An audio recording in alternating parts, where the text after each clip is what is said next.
La fuente de ventas de singles de 45 RPM, que eran las canciones, los hits, decimos, pues se pasaban, si tenían suerte, al programa Top of the Pops. En este caso, en el Virgin, era Luca Prodan. Así que Luca ahí conoció a un montón de gente.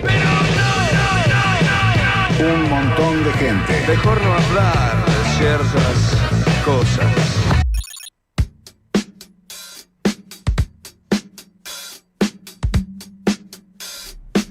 Voy a tratar de ser lo más breve y explicativo posible para que se entienda el contexto de esta nota. La semana pasada, creo que jueves o viernes, en el programa de Ernesto Tenenbaum, en Radio Con Voz, fue entrevistado durante largos minutos en el programa En Piso, Nicolás Márquez, que es biógrafo de Milei, aparte escritor de otros libros.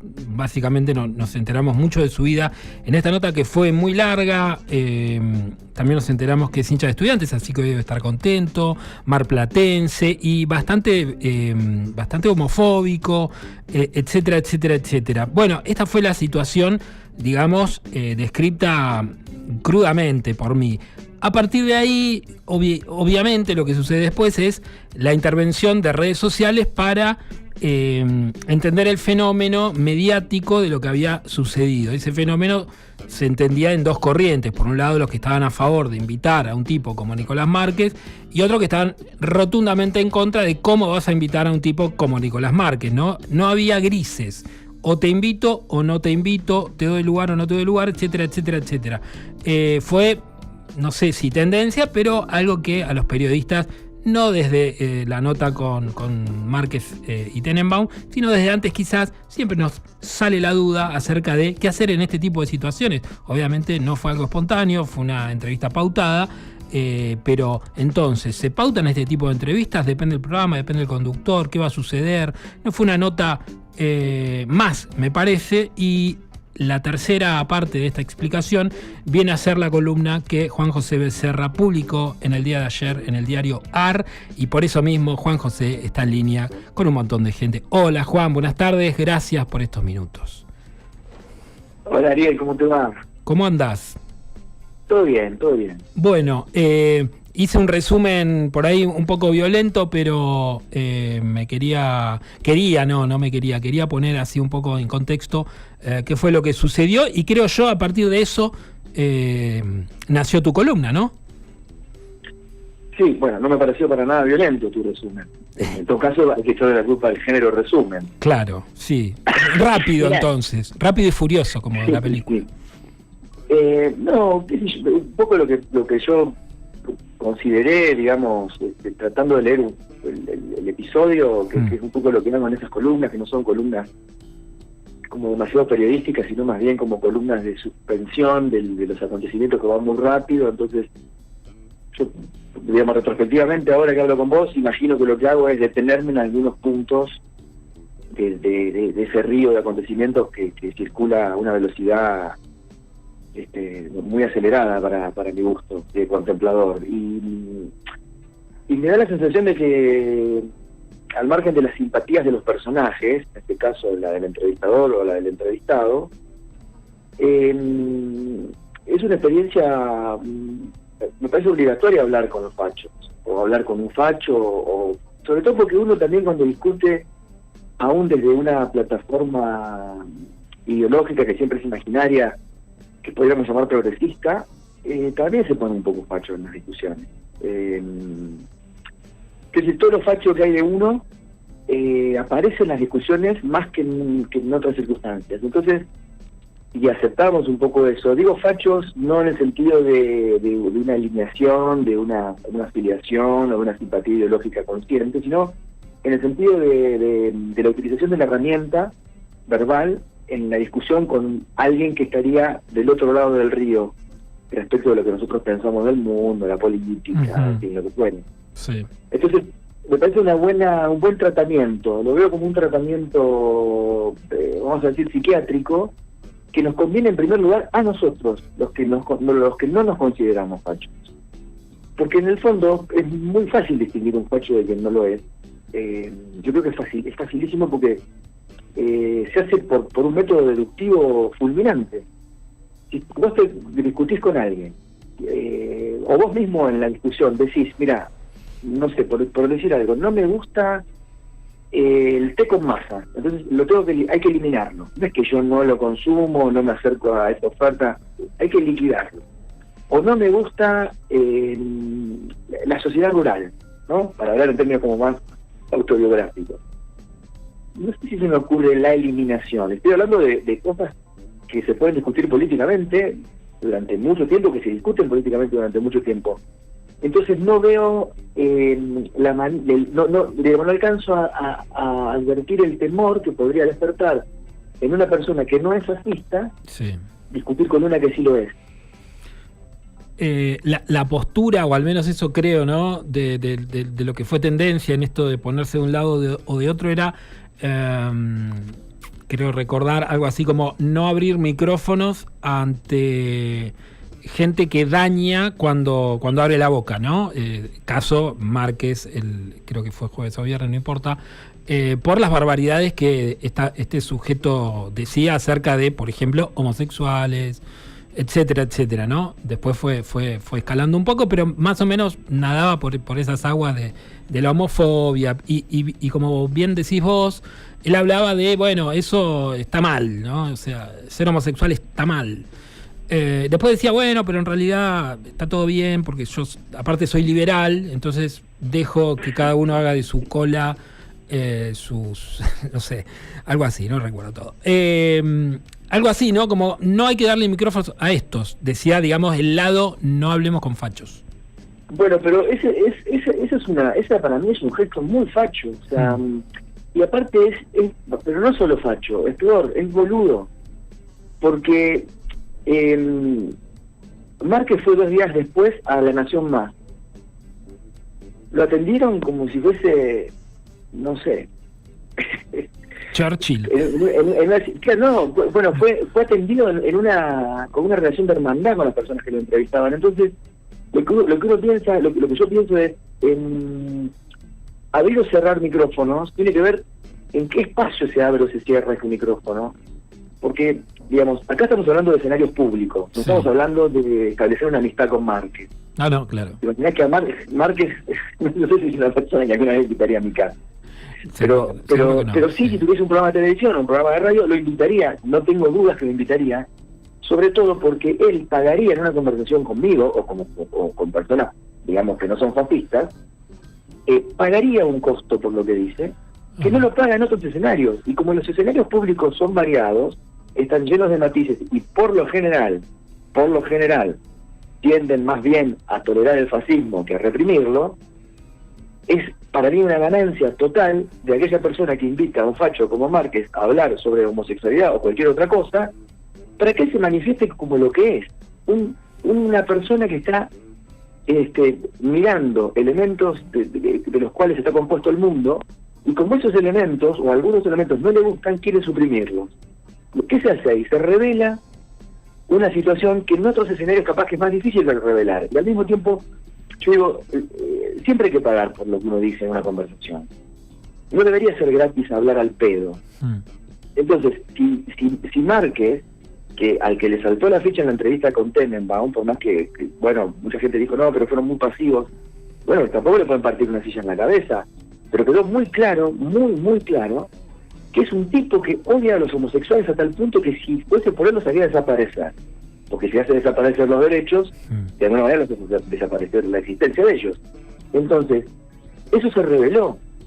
Y después no importa si él montó sobre eso una cantidad de fantasías estadísticas o apañó cierta información que hay que saber de dónde la sacó, si tienen vigencia, si son actuales, si están administradas de un modo capcioso. Veo cómo son las estadísticas, pero quedó claro que el tipo es un tipo que quiere que mueran los putos. Es así de sencillo. Entonces, la única manera de que ese tipo le salte la ficha para que se revele sus características personales a terceros, es que vaya a un lugar a que le abran la canilla para que diga lo que quiera. Y fue lo que pasó. Claro. Atendiendo esta situación, ¿ves más espacios que antes, ¿no? Que hace algunos años, en donde estos sujetos pongamos Márquez, pongamos otros, pululaban por medio. Yo me acuerdo, por ejemplo, te acordás vos seguramente más, porque fue algo muy importante. Creo que fue en el programa de Grondona, no sé si estuvo un ex piloto, ¿fue Silingo? ¿Puede ser eso? Sí, ¿no? Bueno, que es claro, que son programas que aún hoy se recuerdan como mojones del horror, donde tipos que no solían estar frente a cámara estaban en televisión abierta, etcétera. Eso digo como histórico. Hoy en día eso por ahí no es tan común, o no fue durante un tiempo y ahora quizás sí. ¿Será el contexto? ¿O nos animamos a, como vos decís, a exponer o a dialogar con estos sujetos en un punto porque, bueno, el periodista también habla con mucha gente que no le cae bien, lógicamente? Mirá, hay que ver también cuál es la percepción. Las percepciones son como muy frondosas, o sea, porque son percepciones que ocurren en la sociedad. Entonces, son millones de partículas que reciben ese estímulo. Entonces, yo lo que recuerdo de lo de Silingo es que muchísima gente que no tenía ni idea de lo que había pasado en la dictadura o no tenía idea de ciertos detalles, se enteró en ese momento que Silingo era un tipo que tiraba personas desde los aviones. Eso, por más facho que sea, si estabas desinformado, no puede no generar en vos, bueno, algún tipo de reserva por tu simpatía con los fachos. Entonces me parece que también tiene que ver con el grado de la relación en una charla con un fascista. O sea, si vos vas a invitar a un fascista para que haga una apología del fascismo sin ningún tipo de interferencia, porque vos, digamos, de alguna manera ascribís a lo que él piensa, a lo que lo imagina, a lo que dice, esa es una situación. Yo no estoy hablando de esa situación. Yo estoy hablando de situaciones de confrontación, que no hay que asustarse, son nada más que confrontaciones verbales, donde alguien que dice una barbaridad, por ejemplo, para digamos, ¿qué hubiese pasado en ese programa de Mario O'Donnell en La Nación Más cuando lo Pérfido discutió con Martín Cohen? No sé si recuerdan, sí, sobre claro. el número de desaparecidos. Sí. Bueno, si no hubiese estado Martín Cohen, no hubiese quedado tan expuesto lo Pérfido. Fue demoledor. Pero fue demoledor para cualquiera que lo haya visto, por más que vos seas un torturador. Hasta el torturador debe haber sentido, che, este tipo es bravo para discutir. Bueno, entonces lo que hay que hacer es que lo que hay que hacer es que hay que discutir con fascistas, y creo que el que tiene que discutir, o los que tienen que discutir en el espacio público, son los que están en condiciones. No los que tienen un pensamiento religioso antifascista sin ningún tipo de matiz para analizar por qué ese fenómeno se da. Porque el fascista no es una cosa de hoy. No es que Márquez inaugura un mundo nuevo que desconocíamos. O sea, el mundo está lleno de fachos. La civilización está llena de fachos. Entonces, es mucho mejor para mí que aquellos que tengan para decir, lo digan en una situación impositiva, por decirlo así.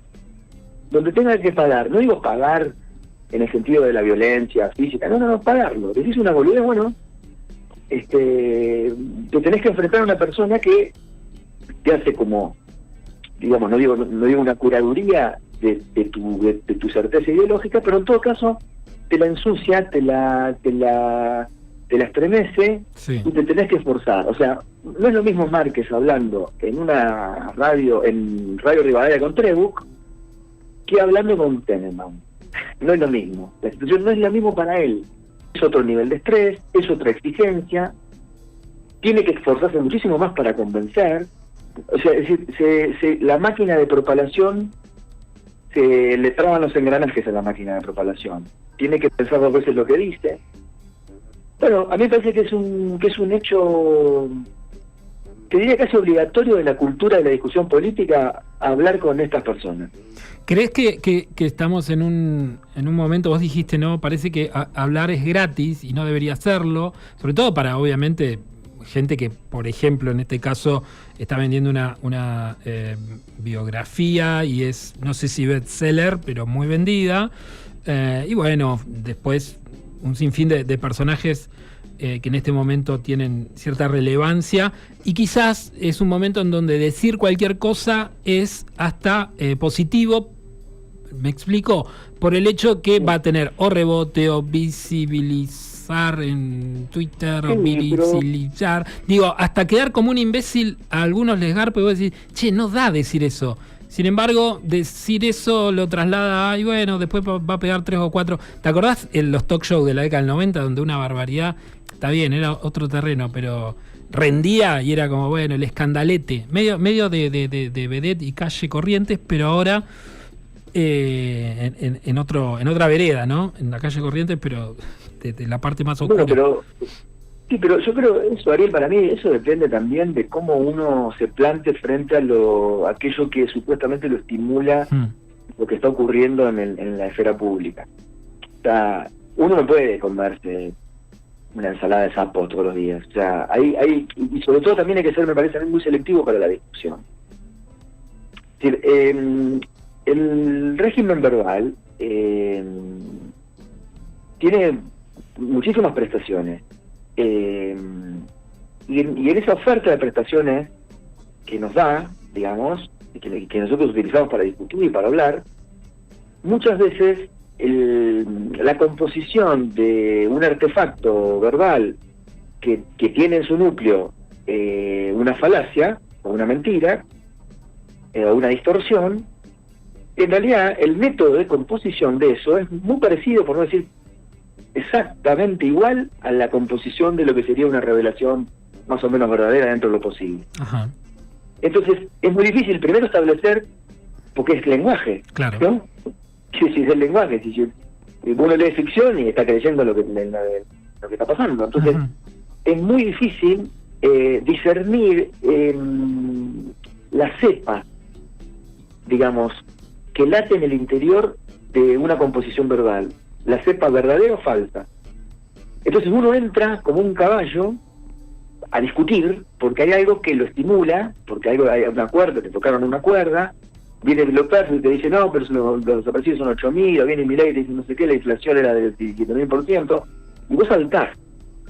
La pregunta es si hay que discutir verdaderamente con eso, digamos, si es útil discutir con eso.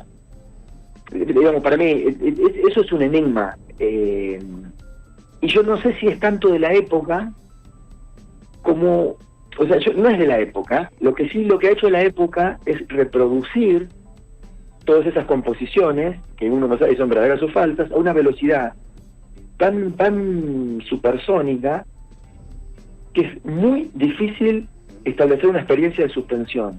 Claro. Cuando uno va caminando, cuando uno va por la ruta, con el auto va manejando, o vas en el tren, o incluso vas caminando, la única manera de ver en profundidad las cosas es deteniéndose. Es decir, el flaner, digamos, que camina por las calles. Sí, la La única contemplación. manera, Claro. digamos, si vos no te detenés, si no le das tiempo a la experiencia de la contemplación, todo pasa a una gran velocidad. Y como uno no quiere perderse lo que pasa a la gran velocidad, lo que hace es discutir de una manera frenética, muchas veces sin conocimiento de causa. Digo, no los fachos solamente, los que no somos fachos también. Porque no queremos perder el tren de lo que está en discusión, como si el menú de lo que está en discusión fuese definido por nosotros en alguna medida. Entonces, hay una fiebre, me parece a mí, por la discusión, por la interpretación precoz de acontecimientos que por ahí llevan una vida a interpretarlos, y hay una displicencia total con el trabajo de contemplación, con detenerse en algo. O sea, hay que detenerse en algo. Mirá, el otro día sí pasábamos un audio de Charlie así random, ¿no? Acerca de la necesidad del silencio, y él decía, loco, no puede ser que no nos banquemos el silencio, que es necesario, y esto lo uno a lo que vos estás diciendo, para discernir, para pensar, para reflexionar acerca de lo que se escuchó, se dijo, se vio. Si no hay silencio, si no hay un momento en el que uno se detiene, todo pasa. Entonces no me bajo de ninguna discusión. Hoy hablo de Gimnasia y Estudiantes, o si Estudiantes más grande que Vélez. O sea, quiero estar en todas, pero en realidad quizás tiene que ver con esto, ¿no? La velocidad que se está llevando puesto todo. Estamos hablando con Juan José Becerra, escritor y autor de esta columna que ayer se publicó en el diario AR, Hablar con un facho. A vos personalmente, no sé si la viste en vivo la nota o después, pero bueno, para el caso es lo mismo. ¿Qué te pareció a vos lo que sucedió? Bueno, así, más descarnado, digo, como consumidor. No, como consumidor me pareció que había que prestarle atención. Yo la escuché completa, la entrevista duró como 1 hora. Sí, claro. no sé si no más, o mínimo una hora.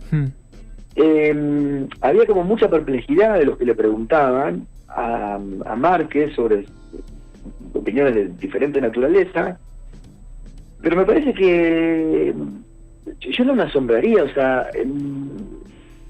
está lleno de fachos, digamos, no es el país, el mundo está lleno de fachos. Entonces no entiendo es decir, la sorpresa o la perplejidad o la censura o el rechazo es una manera de no relacionarse con ese peligro, pero al mismo tiempo no habría por qué tenerle miedo a Márquez, ¿no?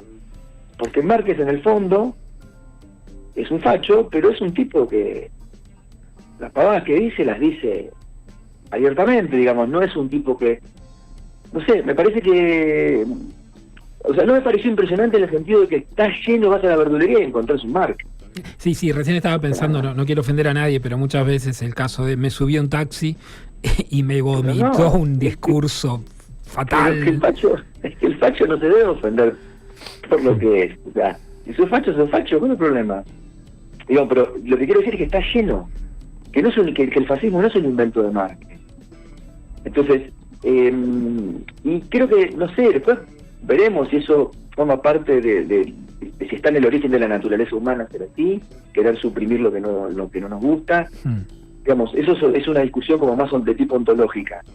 Ahora, en la discusión que es esta, que es la del qué hay adentro, qué contenidos hay adentro de la discusión pública, de la esfera pública, para mí lo que hay que hacer es meterse, sobre todo porque no hay mucho espacio para meterse.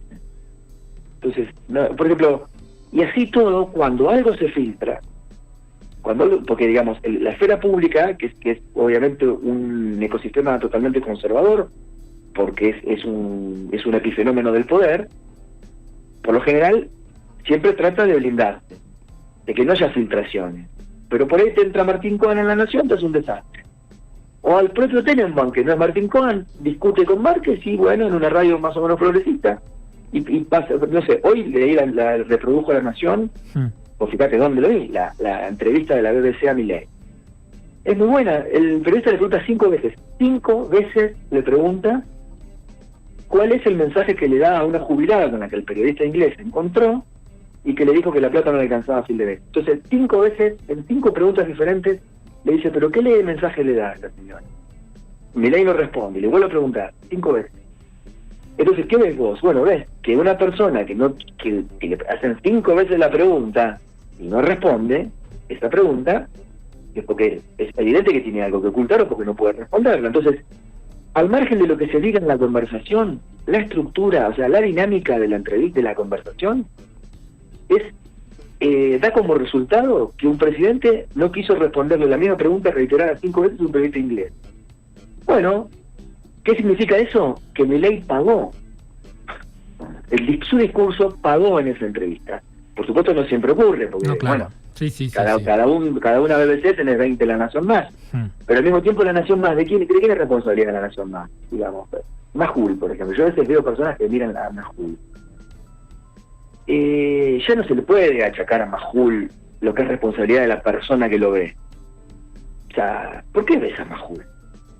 Yo entiendo perfectamente que los encantamientos y la simpatía generan como una especie de consolidación del romanticismo y que uno se cree verdaderamente un sujeto soberano, porque Majul dice lo mismo que dice uno, porque piensa uno.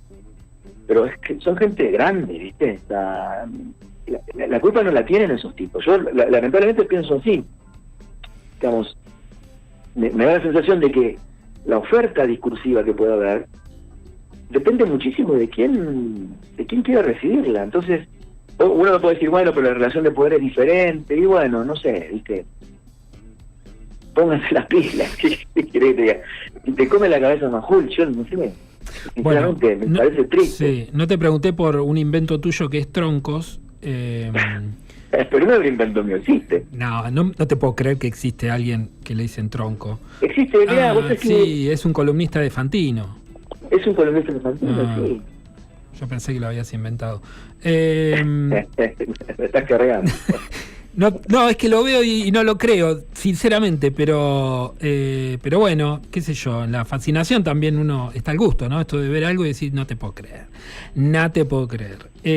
Becerra, le agradezco mucho y sé que gusta mucho porque en Twitter esta nota fue muy compartida, así que bueno, eso debe ser bueno No, pero para el impulso. Eso ahí, Daniel, no es... Sí. Yo sé perfectamente cuando la nota se lee Sí, y no se lee porque pasan datos, pero también sé por qué se leen las notas. Cuando vos te metés en algo que es una discusión, claro.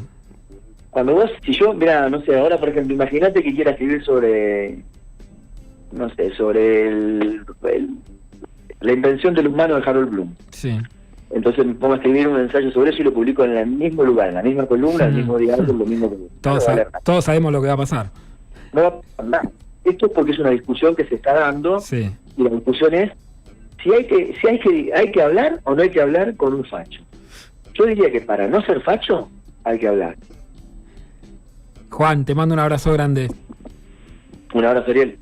Juan José Becerra haciendo un extended reload, o como quieran llamar, o bonus track de la nota que, como dije, apareció ayer en el diario AR, haciendo referencia a la nota que realizaron nuestros colegas de Radio Con Voz con Nicolás Márquez, el biógrafo de Milei.